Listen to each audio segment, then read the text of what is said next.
एक गांव में बद्री प्रसाद अपनी पत्नी लक्ष्मी और बेटी प्रिया के साथ रहता था। बद्री प्रसाद बहुत ज्यादा गरीब था और मजदूरी करके अपने परिवार का गुजारा करता था। वहीं प्रिया अब जवान हो चुकी थी, जिस वजह से बद्री प्रसाद उसकी शादी के लिए काफी परेशान रहता था। और एक दिन लक्ष्मी ने कहा, अजी, हमारी बेटी अब जवान हो गई है, हमें उसके लिए लड़का ढूंढना चाहिए। हाँ, तुम कहे तो वैसे बिल्कुल ठीक ही रही हो लक्ष्मी। मैं प्रिया के लिए लड़का देख रहा हूँ, पर क्या कहें, दहेज ही बहुत लग रहा है। अब कुछ समझ नहीं आता कि करें तो करें क्या। अजी, पर शादी तो करनी ही पड़ेगी। आज के समय में दहेज बहुत ज्यादा लेते हैं। हाँ हाँ हाँ, तुमने ठीक कहा। पर चलो, तुम चिंता ना करो, हम दहेज का भी इंतजाम कहीं ना कहीं से कर ही लेंगे। इसके बाद बद्री प्रसाद वहां से मजदूरी करने चला गया। वहीं प्रिया खाना बना रही थी। तभी उसकी माँ ने कहा, अरे बेटी प्रिया, मैं थोड़ा गांव में घूमने जा रही हूँ, तब तक तुम घर का सारा काम कर लेना। हाँ हाँ, आप गांव में घूम आइए, मैं तब तक सारा काम कर लेती हूँ। ये सुनकर लक्ष्मी वहां से चली गई। घर से आने के बाद वो गांव में इधर उधर घूमने लगी।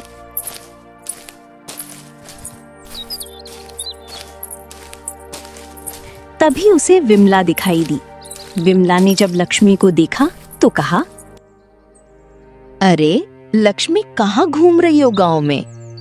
अरे कहीं नहीं बहन, बस ऐसे ही। तुम बताओ, तुम कहाँ जा रही हो? अरे मैं तो बाजार जा रही थी सामान लेने के लिए। वैसे तुम्हारी बेटी अब शादी लायक हो गई है, तो तुम्हें अपनी बेटी की शादी करनी चाहिए। हाँ हाँ, तुम सही कह रही हो, पर उसके लिए कोई लड़का नहीं मिल रहा है। अरे लड़का नहीं मिल रहा, मुझे बता दिया होता। मेरी जान पहचान में एक बहुत अच्छा लड़का है। अच्छा, ऐसी बात है तो तुम मुझे बता दो, तो मैं अपने पति से इस बारे में बात करूंगी। इसके बाद विमला ने लक्ष्मी को लड़के के बारे में बताया, जिसे सुनकर लक्ष्मी काफी खुश हुई, क्योंकि इकलौता लड़का था। इसके बाद वो घर लौट आई।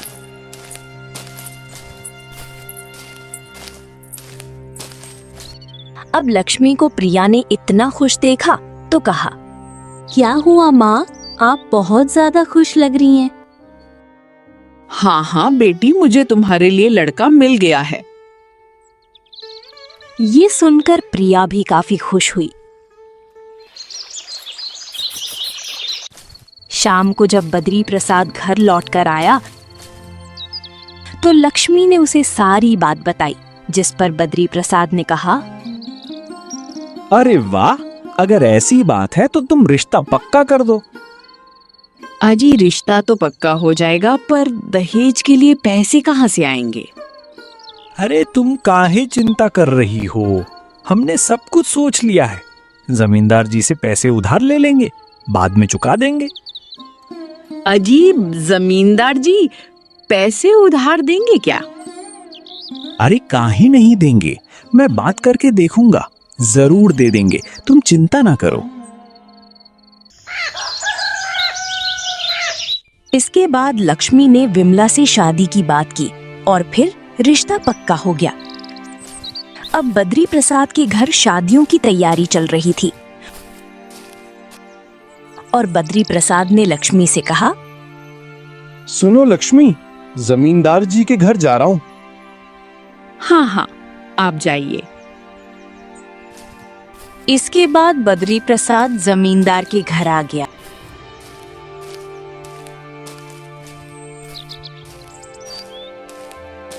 जमींदार ने जब बद्री प्रसाद को देखा तो कहा, ओहो, बद्री प्रसाद, और भाई क्या हुआ, तुम्हारी शादी का न्योता देने आए हो क्या? अभी कहाँ न्योता दे पाऊंगा जमींदार जी, अभी तो तैयारी शुरू हुई है। जमींदार जी, मुझे कुछ मदद चाहिए थी। अरे हाँ हाँ, बताओ कैसी मदद चाहिए। जमींदार जी, मुझे ना दहेज के लिए थोड़ा पैसे आपसे उधार में चाहिए थे।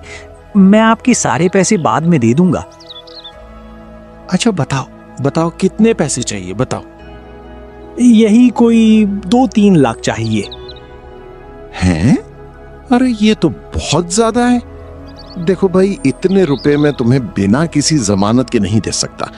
तुम्हें कुछ ना कुछ मेरे पास गिरवी रखना पड़ेगा। हाँ, अब जमींदार जी, आपको तो पता ही है, हमारे पास कुछ भी नहीं है, सिर्फ मेरे घर के सिवा। हाँ तो ऐसा करो कि अपना घर गिरवी रख दो। जब पैसे दे देना तो मैं तुम्हें घर वापस दे दूंगा। मुझे भी चिंता नहीं रहेगी और तुम भी पैसे चुका ही दोगे, तो फिर क्या समस्या है। ये सुनकर बद्री प्रसाद थोड़ा परेशान हुआ, पर उसके पास कोई दूसरा रास्ता भी नहीं था, क्योंकि पूरे गांव में सिर्फ जमींदार ही थे जो उसे पैसे दे सकते थे। और उसने जमींदार से कहा, ठीक है जमींदार जी, आप मुझे पैसे दे दीजिए, मैं अपना घर गिरवी रख देता हूँ। अरे ये हुई ना बात।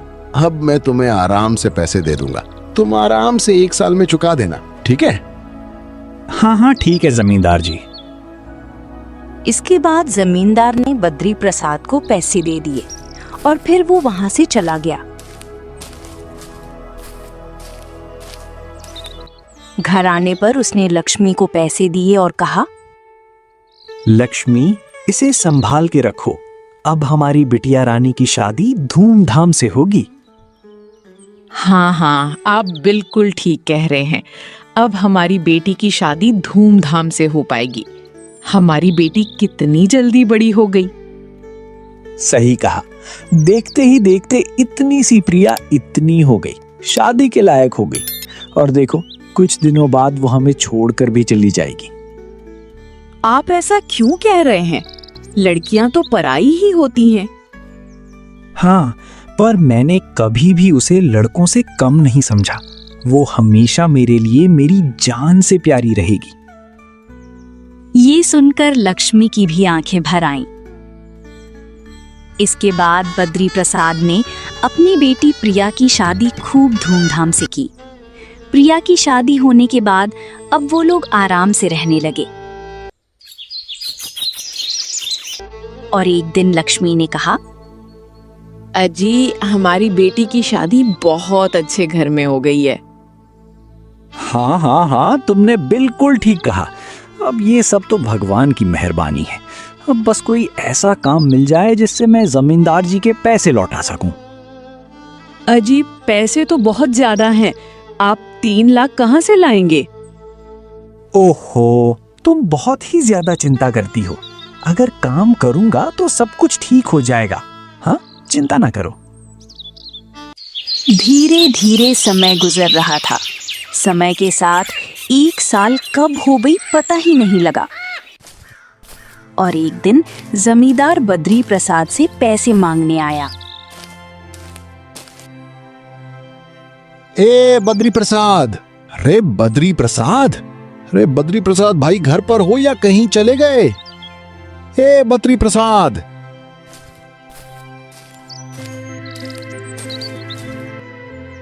हाँ जमींदार जी, नमस्ते। घर पर ही हूँ, बताइए कैसे आना हुआ? अरे कैसे क्या आना हुआ? लड्डू पेड़ा खाने थोड़ी आया हूं। 1 साल हो गए हैं, मेरे पैसे कब दोगे? अब तो मेरे पैसे दे दो। जमींदार जी, माफ कीजिएगा, लेकिन पैसों का इंतजाम हो नहीं पाया। आप मुझे बस कुछ दिनों का समय दे दीजिए, मैं जल्द से जल्द कर दूंगा। अरे नहीं भैया, मैंने तुमसे पहले ही कहा था कि मुझे पैसे चाहिए तो समय पर चाहिए, क्योंकि मुझे दूसरे लोगों का भी देखना पड़ता है। हाँ, मुझे पता है जमींदार जी, पर सही बता रहा हूँ, अभी मेरे पास पैसे नहीं हैं, नहीं तो मैं आपको दे देता। हाँ तो ठीक है, मैं तुम्हें 1 महीने का समय देता हूं। तुम्हें 1 महीने में इंतजाम करना होगा और इस बार कर ही लेना। हाँ। ये सुनकर बद्री प्रसाद काफी परेशान हुआ और इसके बाद जमींदार वहां से चला गया। जमींदार के जाने के बाद लक्ष्मी ने कहा, अजी अब हम लोग क्या करेंगे? 1 महीना तो बहुत कम होता है। हाँ, तुम सही कह रही हो भाग्यवान। अरे ये 1 महीना तो इतना सारा पैसा इंतजाम करने के लिए बहुत ही कम होता है। क्या करूं क्या करूं? वहीं समय के साथ अब बद्री प्रसाद की तबीयत काफी ज्यादा खराब होने लगी क्योंकि वो काफी ज्यादा परेशान रहता था। अजी आप इतने परेशान क्यों हो रहे हैं? देखिए ना, आपकी तबीयत भी खराब होगी। अरे तो क्या करूं, कुछ समझ ही नहीं आ रहा है। इतने सारे पैसे कहाँ से लेकर आऊं? अजी कुछ ना कुछ तो करना ही पड़ेगा, वरना जमींदार हमें चैन से नहीं रहने देगा। हाँ, कह तो तुम बिल्कुल ठीक रही हो। अब हमारे पास एक ही रास्ता बचा है। वो क्या रास्ता है? यही कि जमींदार हमसे हमारा ये घर ले ले। ये आप क्या कह रहे हैं? अगर जमींदार घर ले लेगा तो फिर हम लोग कहाँ रहेंगे? अभी वो लोग बात कर ही रहे थे, तभी वहां जमींदार आ गया और बोला, हाँ तो क्या हुआ बद्री प्रसाद, बड़े परेशान लग रहे हो भैया। पैसों का इंतजाम हुआ कि नहीं हुआ? हो ही गया होगा, है ना? नहीं नहीं जमींदार जी, पैसों का इंतजाम नहीं हो पाया। अच्छी बात है, जो नहीं हो पाया तो कोई बात नहीं।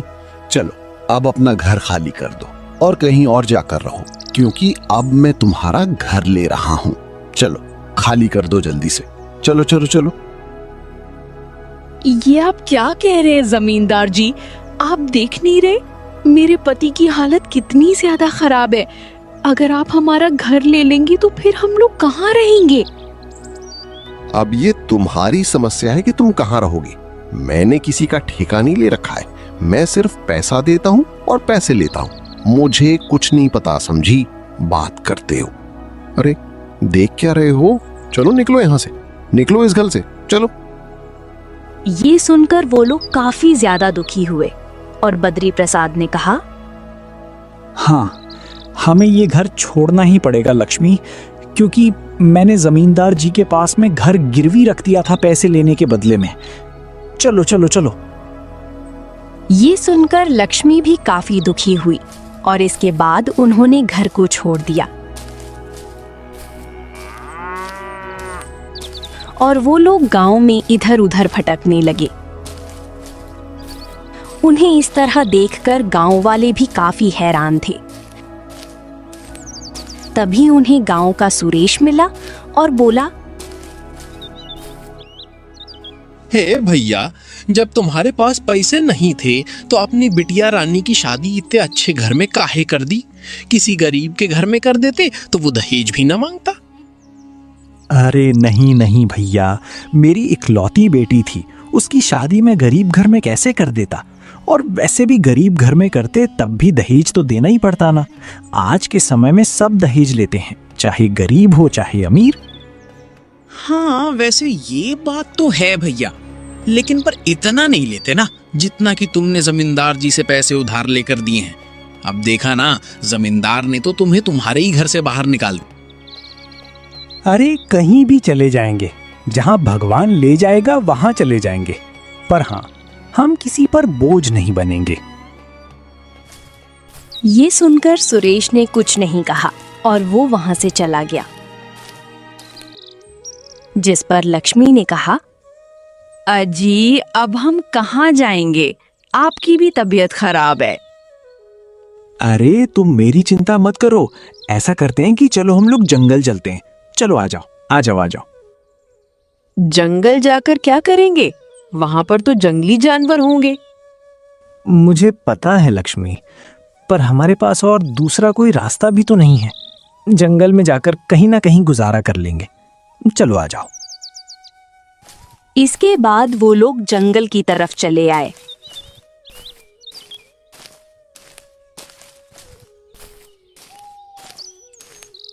जंगल में आने के बाद वो लोग एक पेड़ के नीचे बैठ गए, क्योंकि बद्री प्रसाद की तबीयत काफी खराब हो रही थी।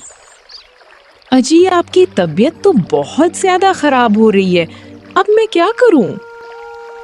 अरे अरे, तुम इतनी परेशान क्यों हो रही हो? मुझे कुछ नहीं होगा। हाँ, अरे कैसे नहीं होगा? आपकी तबीयत बिगड़ती जा रही है, यहाँ कोई है भी नहीं जो हमारी मदद करे। तभी वहां पर एक साधु आया। साधु ने जब उन दोनों को इतना परेशान देखा तो कहा, हरिओम हरिओम हरिओम। क्या हो गया इन्हें? मेरे पति की तबीयत बहुत ज्यादा खराब है, साधु महाराज मदद कीजिए। साधु ने बद्री प्रसाद की तरफ देखा तो उसकी तबीयत काफी खराब थी। इस पर साधु ने अपने कमंडल से गंगा जल निकाला और बद्री प्रसाद को पिला दिया, जिससे बद्री प्रसाद की हालत सुधर गई। हाँ, ये कैसे हुआ साधु महाराज? ये तो चमत्कार हो गया। ये सब मेरी शक्तियों का कमाल है बेटा। वैसे तुम लोग जंगल में क्या कर रहे हो? अब हम क्या बताएं आपको साधु महाराज। हमने अपनी बेटी की शादी करने के लिए जमींदार जी से पैसे उधार लिए, पर जमींदार को पैसे ना दे पाने की वजह से जमींदार जी ने हमसे हमारा घर छीन लिया और हम बेघर हो गए। बस इसीलिए जंगल में भटक रहे हैं। अच्छा, तो ऐसी बात है। मनुष्य को अपने कर्म के हिसाब से ही फल मिलते हैं। ये आप क्या कह रहे हैं महाराज? मैंने तो कभी भी किसी का बुरा नहीं किया। अरे जरूरी नहीं कि इसी जन्म के कार्य हो, पिछले जन्म के भी हो सकते हैं, क्योंकि भाग्य में जो लिखा होता है वो कभी नहीं मिटता। पर साधु महाराज, हमें अपना पिछला जन्म तो याद ही नहीं है, क्योंकि हम तो साधारण मनुष्य हैं। आपको तो कुछ पता हो तो बता दीजिए। हाँ, क्यों नहीं। वैसे तो मुझे सब कुछ पता है, और जो नहीं पता है मैं वो पता लगा भी सकता हूँ। रुको, मैं अभी पता लगा कर बताता हूँ कि तुम लोगों ने क्या किया है।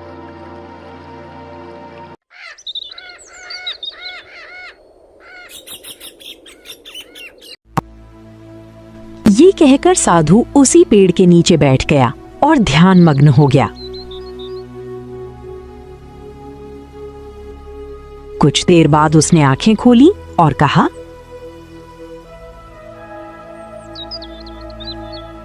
ओम, तुम पिछले जन्म में एक बहुत बड़े सेठ थे। तुम लोगों का पैसा खाते थे, जिस वजह से गांव वालों ने तुम्हें बहुत मारा। पर तुमने अपनी सारी संपत्ति को बचाने के लिए एक पीपल के पेड़ के नीचे उसे गाड़ दिया, जो कि अभी भी बनी हुई है। क्या क्या क्या आप सच कह रहे हैं? वो खजाना अभी भी गड़ा हुआ है? हाँ, वो अभी भी गड़ा हुआ है, और इसीलिए इस जन्म में तुम लोग इतने गरीब पैदा हुए हो। ये सुनकर वो लोग एक दूसरे की तरफ देखने लगे और लक्ष्मी ने कहा, महाराज, कोई उपाय नहीं है जिससे हम लोगों को हम अपने पुराने जन्मों से मुक्ति मिल सके? तुम्हारे पुराने जितने भी बुरे कर्म थे वो सब खत्म हो गए। अब तुम्हारे अच्छे कर्म शुरू हुए हैं, और अब तुम लोग आराम से अपना जीवन जियोगे। पर कैसे महाराज? अब तो हम लोग बुजुर्ग हो चुके हैं, हम लोगों की कुछ ही दिनों की जिंदगी बची है। हाँ, पता है, पर तुम्हारे अच्छे कर्मों की वजह से मैं तुम्हें जिंदगी भी वापस दे दूंगा। ये सुनकर वो दोनों काफी हैरान हुए और बद्री प्रसाद ने कहा, अब क्या वाकई में ऐसा कर सकते हैं? पर ऐसा कैसे होगा साधु महाराज? यहाँ से कुछ दूरी पर तुम्हें एक जादुई मैना मिलेगी। जादुई मैना तुम्हें जादुई फल के बारे में बताएगी। अगर तुम वो फल खा लोगे तो तुम लोग फिर से जवान हो जाओगे। जादुई मैना की बात सुनकर बद्री प्रसाद और लक्ष्मी काफी खुश हुए और फिर साधु की आज्ञा पाकर वो लोग जादुई मैना को ढूंढने के लिए जंगल में आगे चल दिए। अजी, हमें वो जादुई मैना कहाँ मिलेगी? अब पता नहीं। लक्ष्मी, साधु महाराज ने ये कहा है कि हमारा हृदय सच्चा है, हमें वो जादुई मैना कहीं ना कहीं मिल ही जाएगी। बस हमें अपनी नजरें तेज रखनी है, ध्यान से देखते चलना है ना। इसके बाद वो लोग जंगल में आगे बढ़ते जा रहे थे। काफी दूर आने पर एक पेड़ पर उन्हें एक पंछी दिखाई दिया। उसे देखकर बद्री प्रसाद ने कहा, हे लक्ष्मी, लगता है कि यही वे मैना है जिसके बारे में साधु महाराज बता रहे थे। देखो। लक्ष्मी ने जब उस तरफ देखा तो वहां पर मैना बैठी हुई थी। हाँ हाँ, आप सही कह रहे हैं, हमें उसी के पास जाना चाहिए। ये कहकर वो लोग उस मैना के पास गए, पर मैना गायब हो गई, जिसे देखकर वो लोग काफी हैरान हुए। अरे, ये मैना कहाँ चली गई? अभी तो यहीं पर बैठी थी, ये मैना गायब क्यों हो गई? ओहो, मुझे नहीं पता कहाँ गायब हो गई। चलो, हमें फिर से उसे ढूंढना होगा। तभी उन्हें दूसरे पेड़ पर मैना दिखाई दी और वो लोग वहां गए। अरे रुकिए, आप गायब क्यों हो गई थी? तुम लोग यहाँ क्या कर रहे हो और मुझे क्यों ढूंढ रहे हो? क्योंकि मुझे यहाँ साधु महाराज ने भेजा है। क्या? साधु महाराज ने?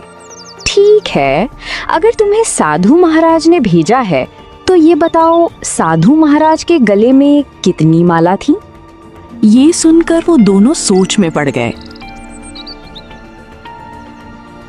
जहां तक हमको याद है, साधु महाराज ने सिर्फ एक ही माला पहनी हुई थी। ठीक है, तो तुम्हें साधु महाराज ने ही भेजा है। अब बताओ, क्या काम है मुझसे? हमें जादुई फल के बारे में बता दो। जादुई फल का पेड़ कहाँ है? अच्छा, तो तुम्हें जादुई फल का पेड़ चाहिए है। यहाँ से पश्चिम दिशा की तरफ जाओ, वहाँ एक बहुत बड़ा विशाल पेड़ मिलेगा। उस पर लाल रंग का फल होगा, वही जादुई फल है, उसे तुम लोग ले लेना। ये सुनकर वो लोग काफी खुश हुए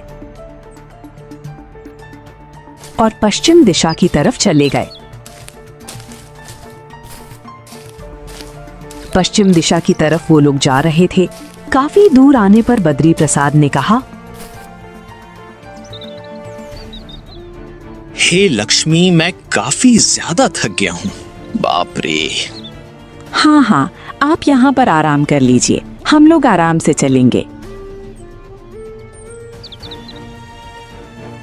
बद्री प्रसाद और लक्ष्मी एक पेड़ के नीचे बैठ गए। काफी देर बैठने के बाद बद्री प्रसाद ने कहा, हाँ, चलो लक्ष्मी, अब हमें चलना चाहिए क्योंकि शाम होने वाली है। चलो आओ। हाँ हाँ, आप ठीक कह रहे हैं। हाँ, देखते हैं क्या होता है, पर मुझे नहीं लगता कि ऐसा कोई पेड़ होगा, क्योंकि साधु महाराज वो काम बता रहे हैं जो नामुमकिन है। भाई अजी, आप ऐसा क्यों कह रही हैं? वो साधु हैं, उन्हें सब कुछ पता है। इसके बाद वो लोग फिर आगे चल दिए। काफी दूर आने पर अचानक से उन्हें एक बड़ा सा पेड़ दिखाई दिया। उस बड़े से पेड़ को देखकर बद्री प्रसाद ने कहा, अरे बाप रे बाप, हे लक्ष्मी, ये तो बहुत ही बड़ा पेड़ है। क्या साधु महाराज इसी पेड़ की बात कर रहे थे क्या?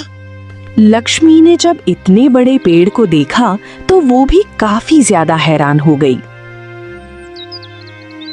हाँ हाँ, आप बिल्कुल ठीक कह रहे हैं, मुझे तो यकीन ही नहीं हो रहा, इतना विशाल पेड़ भी होते हैं। इसके बाद वो लोग उस पेड़ के पास गए। पेड़ पर लाल रंग के फल लगे हुए थे। अजी, क्या यही जादुई फल है? हाँ, साधु महाराज ने यही रंग बताया था। इसके बाद उन दोनों ने जादुई फल को तोड़ लिया। जादुई फल को तोड़ते ही उन्होंने जैसे ही जादुई फल को खाया तो वो लोग चमत्कारी रूप से जवान हो गए। जिसे देखकर लक्ष्मी और बद्री प्रसाद काफी हैरान हुए। अजी, मैं तो फिर से जवान हो गई।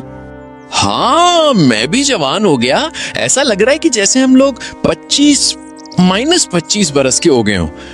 क्यों लक्ष्मी? अरे वाह, तुम तो बड़ी खूबसूरत लग रही हो। आप सही कह रहे हो। अब तो हमारी बेटी हमें बिल्कुल भी नहीं पहचान पाएगी। अब चलिए हम लोग अपना खजाना ढूंढ लेते हैं। पर लक्ष्मी, वो पीपल का पेड़ कहाँ है? मतलब हम किस तरह से पता लगाएंगे कि पीपल का पेड़ किस तरफ है? क्योंकि साधु महाराज ने तो सिर्फ पेड़ बताया है। ये भी आप ठीक कह रहे हैं, पर हम लोग इस तरह हार नहीं मान सकते, क्योंकि साधु महाराज की कृपा से हम लोग जवान तो हो ही गए हैं। ये तुमने ठीक कहा, पर अगर कोई इशारा मिल जाता तो हम लोग उस पेड़ तक आराम से पहुंच सकते थे।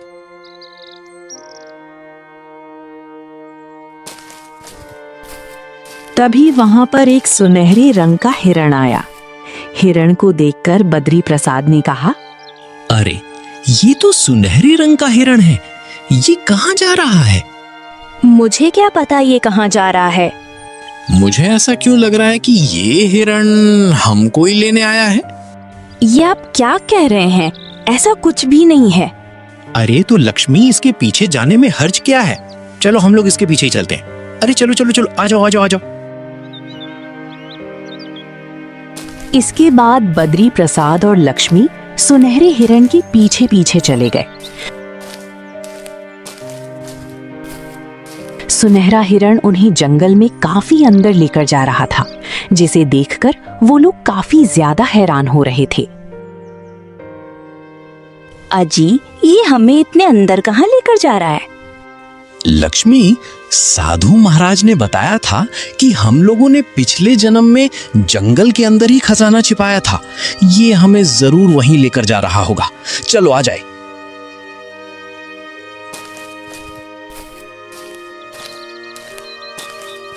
और तभी हिरण रुक गया। जब उन लोगों ने सामने देखा तो एक पीपल का पेड़ था। पीपल के पेड़ को देखकर बद्री प्रसाद ने कहा,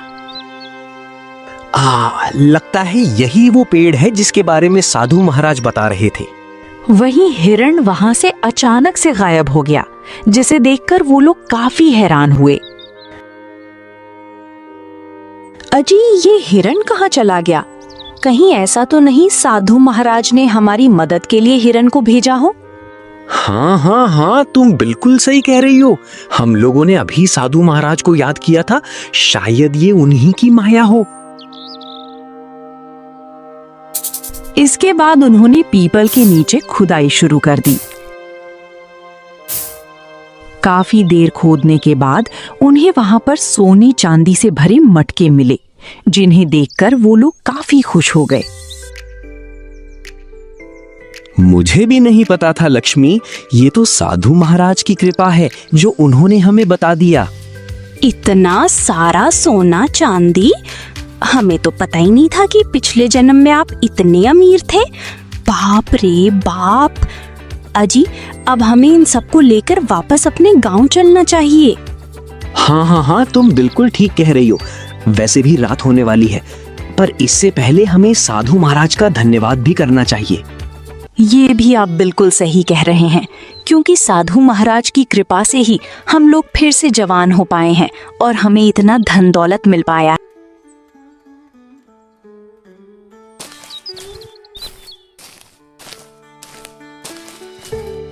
इसके बाद वो लोग साधु के पास आ गए। साधु ने जब उन दोनों को देखा तो हैरानी से कहा, अरे तुम दोनों कौन हो? प्रणाम साधु महाराज, आपने हमें पहचाना नहीं। हम वही हैं जिसे आपने जादुई फल के बारे में बताया था।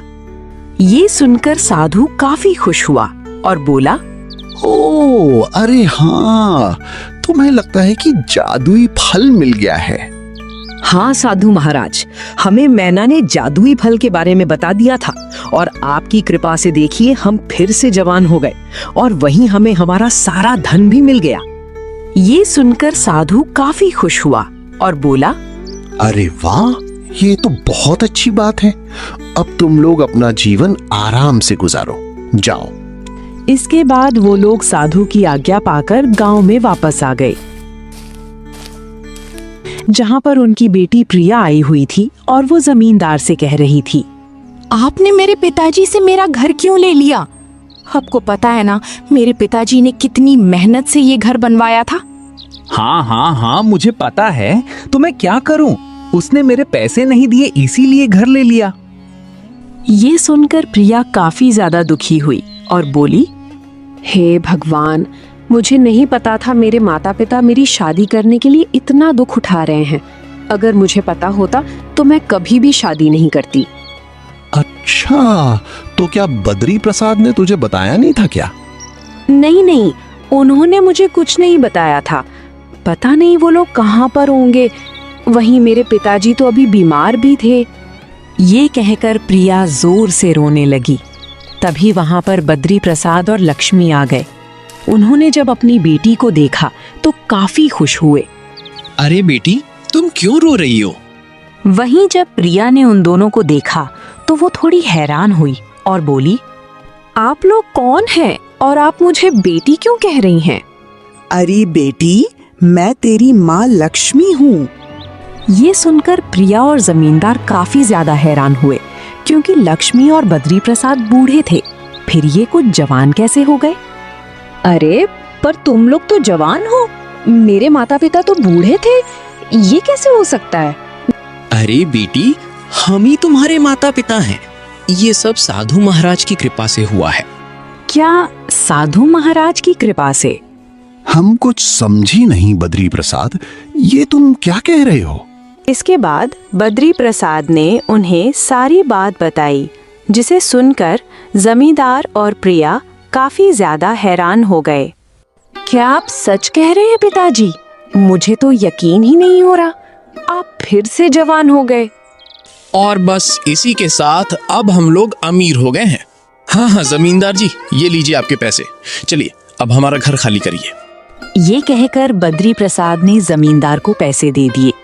पैसों को देखकर जमींदार ने कहा, ठीक है, तुमने मुझे पैसे दे दिए हैं, अब तुम अपना घर ले लो। हाँ।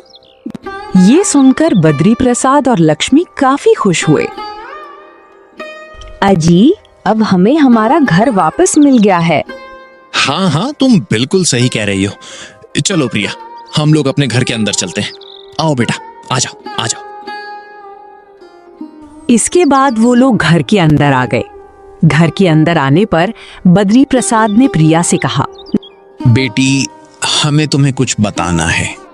हाँ पिताजी, बताइए। बेटा, हम तुम्हें जादुई फल के बारे में बता रहे हैं। तुम कभी भी इसका जिक्र किसी से भी मत करना, क्योंकि फिर लोग इसका दुरुपयोग करेंगे। ठीक है पिताजी, हम इसका जिक्र किसी से भी नहीं करेंगे। इसके बाद बद्री प्रसाद ने प्रिया को जादुई पेड़ के बारे में बताया और कहा, अगर तुम्हें कभी भी जरूरत पड़े तो तुम वहां जा सकती हो, और हमारे मरने के बाद सिर्फ और सिर्फ तुम्हें ही इस रहस्य के बारे में पता होगा। आप चिंता मत कीजिए पिताजी, मैं इस बारे में किसी को भी नहीं बताऊंगी। अच्छी बात है, पर एक बात और ध्यान रखना, भाग्य से बड़ा कुछ नहीं होता। हमारे भाग्य में जो होता है हमें वो मिलकर ही रहता है, इसीलिए हमेशा अपने भाग्य पर भरोसा करना है ना बेटा। ये सुनकर प्रिया काफी ज्यादा खुश हुई, और फिर जब प्रिया अपने ससुराल गई तो बद्री प्रसाद और लक्ष्मी ने उसे बहुत सारा धन देकर विदा किया, जिससे प्रिया काफी ज्यादा खुश थी। वहीं अब वो लोग अपना जीवन आराम से गुजार रहे थे, क्योंकि अब वो लोग भी गांव में जमींदार जितने ही अमीर हो गए थे और आराम से रह रहे थे।